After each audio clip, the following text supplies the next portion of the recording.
everyone, my name is Siamak and this is your Geosynthetics podcast. In this episode, I'm with a very special guest. Simon Restall is my guest today. I'm very excited already about this episode and I hope you guys enjoy this episode as well. Thanks, Simon, for your time and talking to me and my audience today. It's a pleasure to be here, Siamak. Thanks very much for having me. Thank you. So, Simon, I like any other episode of my podcast, I want to start with your career.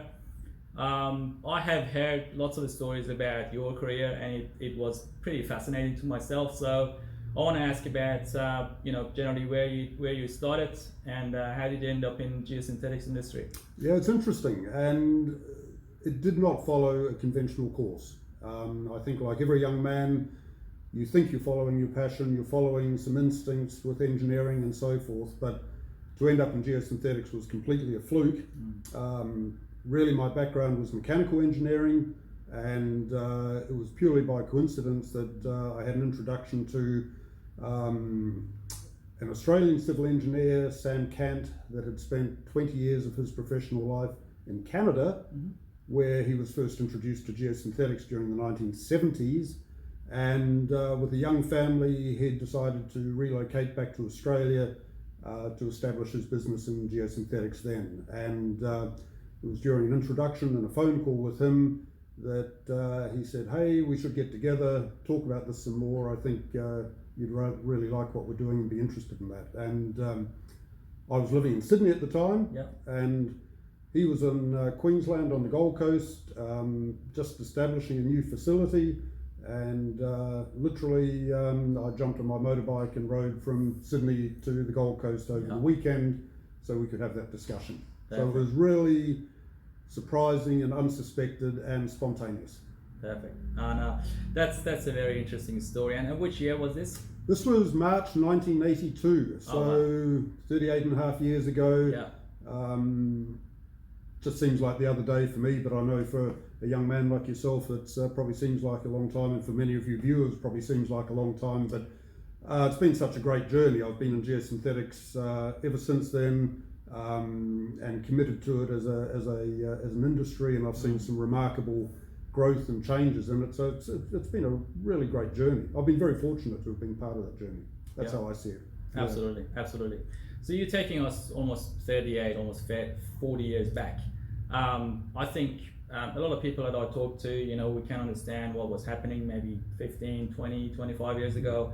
Can you take us back 40 years back or around that time? So in 80s, 90s, what was happening? How did the geosynthetics industry look like back then in Australia, and how did it develop into this? That's a good question because, and for me, that's part of why it's such a remarkable industry, because back then, this is the very early days, we had products from North America, we had products from Europe, we had some Australian manufacturers were still weaving products. So there was this very early stage discussion about the appropriateness of selection of geotextiles. Should it be woven? Should it be non-woven? What were the characteristics and parameters for the selection of these? So the industry was not established. It was wide open, and everyone's fighting to try to get a foothold on their products and their solutions. And to me, this comes back to a fundamental point that Sam Cant made to me back then. And he said, "Simon, at the end of the day, there is no one product that is right for every application or solution. Therefore, please keep an open mind and always have the end user and the application at hand in mind." And for me, that was interesting because it was a foundation philosophy. I've never felt compelled to hold a bias for one particular product or style of product. It's always been about the best fit and what provides not only the best engineered solution, but the best outcome for the client as well. So I've lived my life on that, and it's worked for me. Yeah. And I've heard stories about the manufacturing in Australia. So you have been probably one of the pioneers of manufacturing geosynthetics products in this country. Tell us about how that started. How did you get involved with that? Look, that was exciting, and it's also very interesting from a whole total commercial perspective, because during the 1980s, Australia lost a lot of its traditional manufacturing capabilities. So we saw a lot of the weaving industry and the traditional textile industry leaving the country, some shutting down, some going offshore. And yet by 1983, we were planning to establish the first geotextile staple fibre non-woven facility on the Gold Coast. And people at the time said, "You're crazy, what are you doing establishing even a textile facility on the Gold Coast was unheard of." But Queensland at the time was going through some remarkable changes, and there were a couple of significant projects which were really the catalyst to say, now's the time to bite the bullet, and we can start to manufacture in this new industry ourselves. We had a technical licensing agreement with a very well-known European manufacturer, Nauer, and we worked for many years utilising good German technology and adapting that for the Australian conditions and putting the science behind the products which we were making here. So that was really a big leap of faith, and it wasn't easy.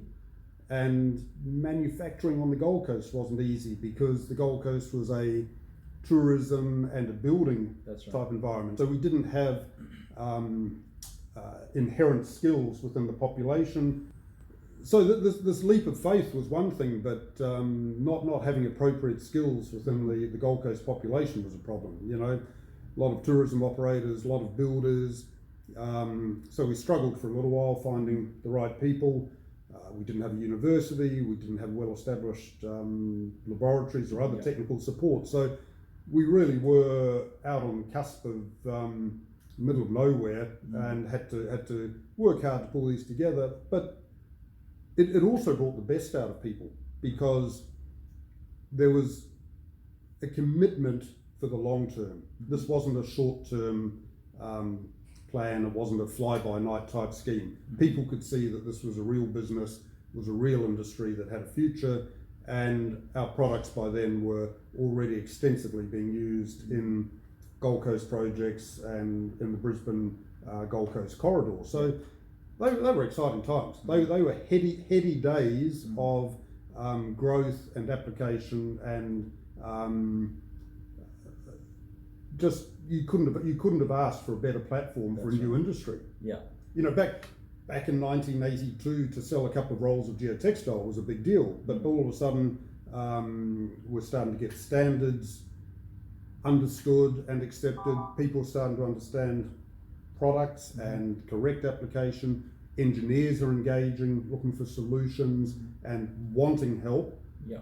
And so it was a really, really satisfying period. Yeah. And to get that business up and going was very rewarding. Absolutely. Yeah.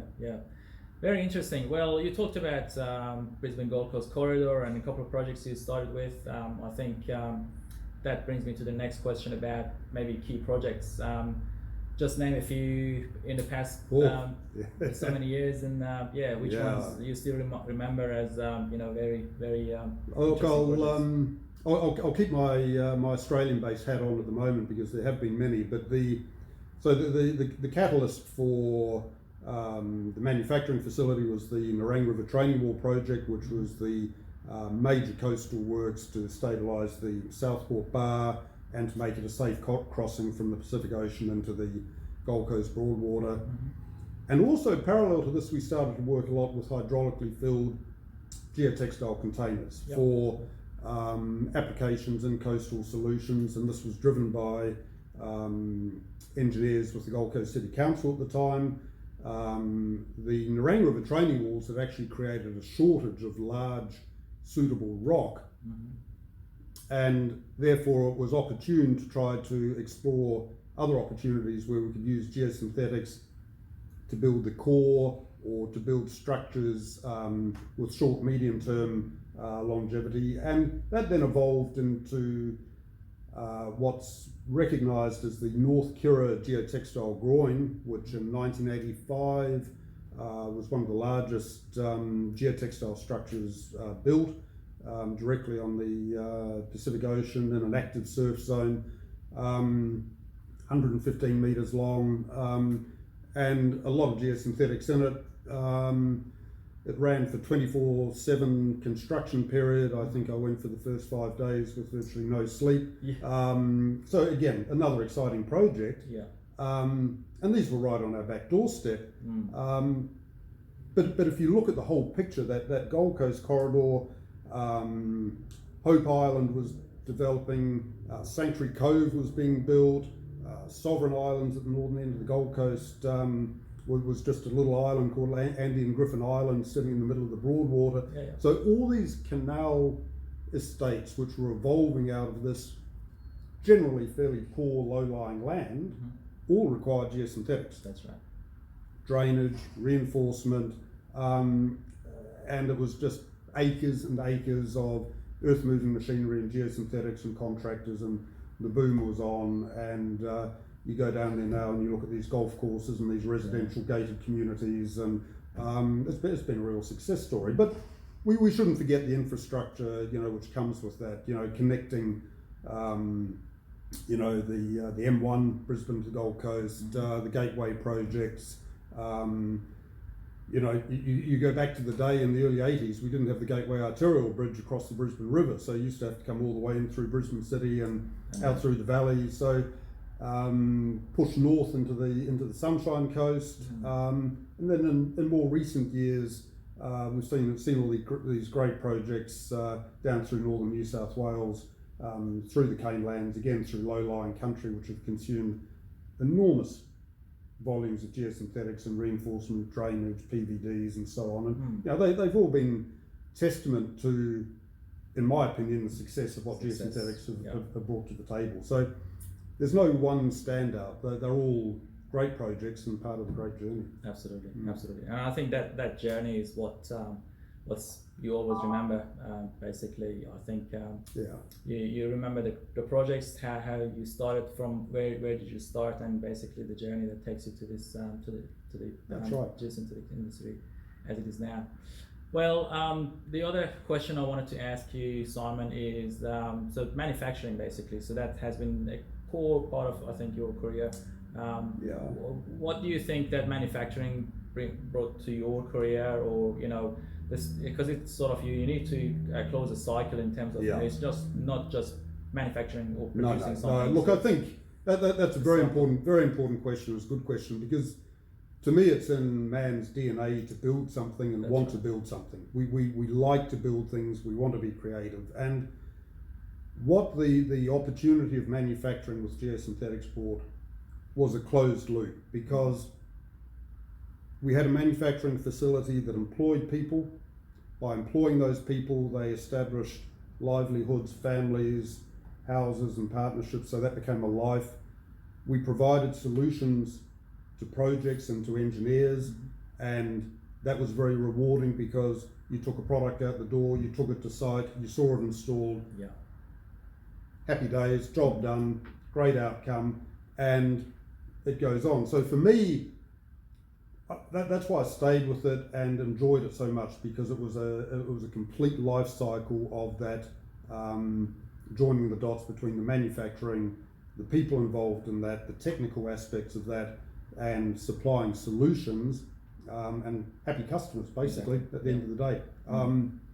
Very, very fortunate, and I still uphold that today. I think that's very, very important, and when we look to manufacturing in Australia, and during the recent events, there's a lot of push to bring and re-establish some of the manufacturing which we've lost in other industries, and certainly I hope that comes about, because it's very rewarding. Exactly. Yeah. No, absolutely.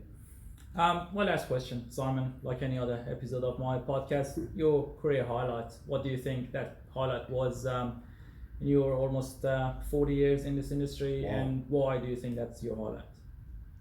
Look, I think the legacy aspect of what's been picked up in terms of the business today, that humble little business which we established back in the early 80s, has now grown into a significant industry which employs hundreds of people directly and indirectly in the supply chain.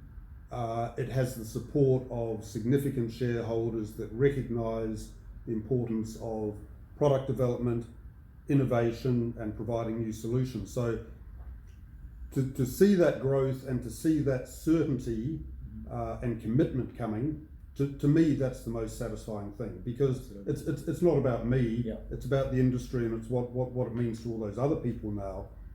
And I think the other side would be many of the projects, from GCLs to the coastal solutions, we're seeing products which are being emulated, copied by others, and so some of the innovations which we've created over those 30 odd years, which we've taken to the marketplace, not only in Australia and the Pacific, but Southeast Asia, the UAE and beyond. And whilst no one likes competition, competition is healthy, and to see those products being emulated and copied, and in some cases possibly improved on, I think that's very rewarding, and it keeps you on your toes and keeps you fighting for the next best thing and bring that next solution to the table. Very enjoyable and very rewarding. Absolutely. No, I think that legacy is the best thing.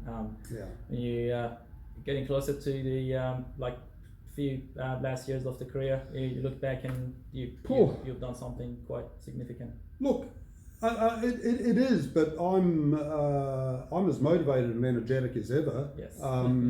I see a lot of opportunities, particularly in the mining sector, particularly in coastal adaptation projects. There is a huge scope, and I want to be a part of that for as long as I can, because I enjoy it, it's rewarding, and it's solution based, and I think that's the critical role of geosynthetics, and that's why we're lucky to be a part of it.